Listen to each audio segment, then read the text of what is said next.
Putang ina, dito pa lang makikita mo na eh. Dito pa lang makikita mo na, putang ina, nasagad sa kakapalan ng mukha ang pagiging korap ng bangag na gobyernong to. Ha? Guys, yan yung budget of House of Representatives. Mag-focus kayo dito sa pink kasi ito yung budget insertions. Ito yung mga isiningit. Ha? Makikita mo kung gaano kalalaki ang mga isiningit sa panahon ng bangag na gobyernong to. Putang ina.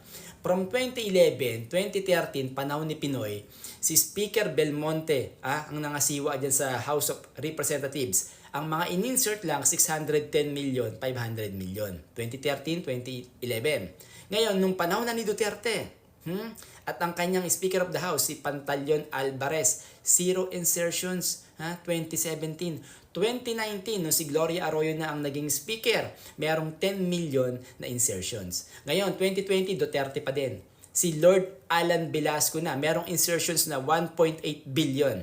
Ha? And then 2022, si Lord Alan Velasco uli, naging 0 naman ngayon ang insertions, wala. 2023, eto na, putang ina, bangag government na. Ha? Magkano ang isiningit ni Martin Romualdez at ang pambansang buhayan natin na to? 12 billion, 12.01 billion.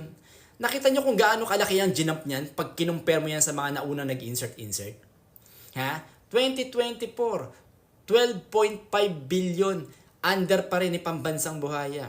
Putang ina, di ba? Napakagaling. Palakpakan. Putang ina nyo. Di ba? 2025. Itong taon na to, magkano in-insert? Tumataginting na 17.32 billion under pambansang buhaya. Putang ina mo ka tambalos-los. O ngayon, sabihin nyo sa amin, Sabihin nyo sa amin, pangbuha ka ng ina nyo kung hindi kayo korap. Putang ina, ayuda pa more. Gigil nyo ako?